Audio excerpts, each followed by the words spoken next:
describe your high school experience when you attended Schuylerville Magnet High School?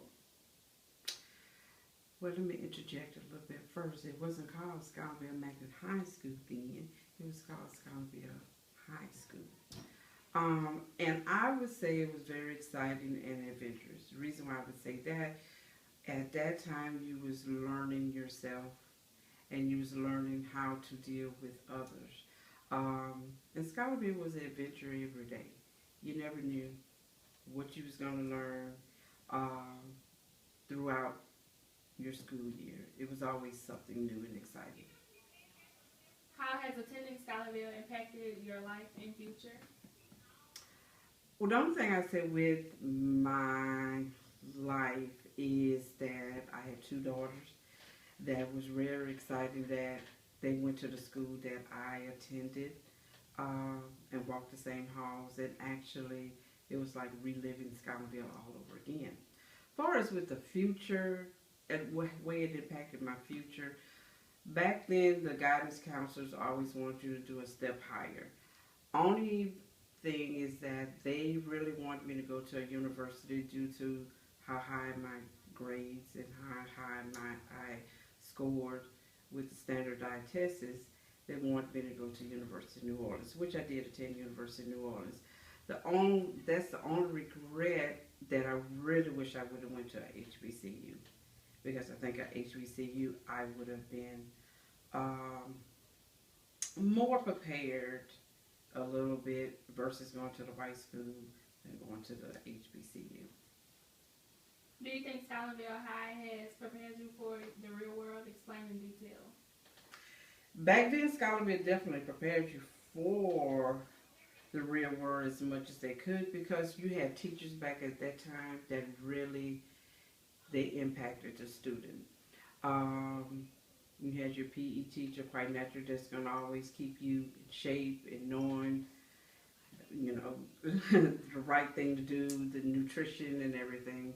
Um, far as with back then with the banking and how to manage your accounts and everything, you had teachers that were strictly helping you with banking, knowing the right thing with your credit, knowing credit scores and everything.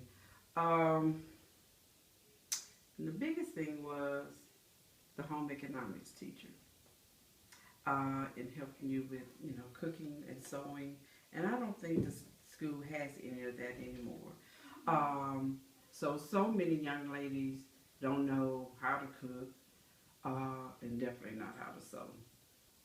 And back in the 70s, it was a very good thing to know how to sew, because back at that time, you had to sew a lot of your things. You didn't really go shopping as well as y'all shop these days. What's different about Schuylerville now since you've graduated? The biggest thing I see with Schuylerville right now, you don't have community involvement. Um, the other different thing is that I graduated December 75, which at that time, that's what you call midterm graduation. I don't think y'all have midterm graduation anymore. And I really think when students finish all their credits, they still should have a midterm commencement. And the biggest thing is the teacher's dress code. Back in the 70s, the teachers dressed very professionally, and now you can't almost tell a teacher from a student. What year did you graduate? I actually graduated December 1975, but so they kind of put me between 75 and 76. So I'm between both classes. What advice can you give me that I can take with me to help me in my future career? The biggest thing I want to tell you, Mia, is definitely write down a timeline for your goals. All of us have goals. You're going to have bumpy roads, but always stick with that timeline and make sure you get right back on that road. And remember, always keep your eyes on your goals. You could do anything you want to do. You just keep your eyes on that goal. Would you say Schuylerville was more diverse back then than it is now? Why?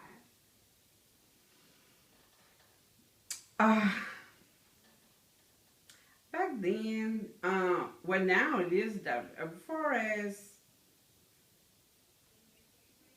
with the kids back then, we stuck together. Um, I'm trying to make sure I kind of get it right, but it won't sound. Um, it's diverse, whereas you have more of. I don't really know Scotland now. But when it was Scotland, when there were the Eagles, I think it was more diverse. Whereas you had your whites, you had your Indies.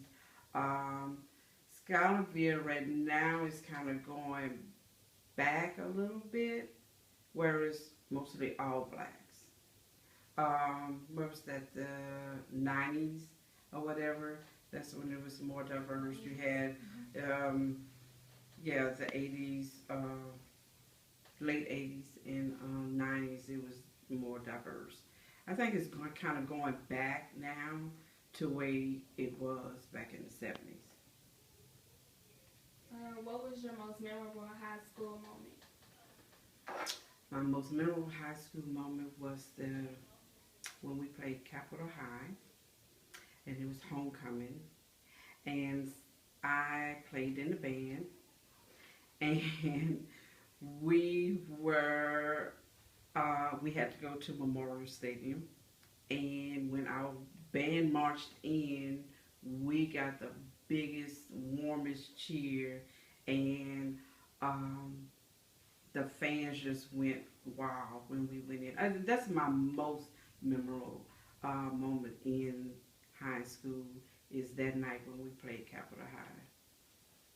How did you feel when Scotlandville changed colors and mascot? Wow. I'm be honest. My sister graduated was the last class to graduate, and I actually had moved out of state, and I came back for her graduation. And when Mr. West got up and says that this is the last class to graduate as Scotlandville High School, no longer black and gold, we were devastated. The community, it took the community apart um, because the community was so much into Scotlandville and it just actually wiped it away. We're excited that it is back to black and gold.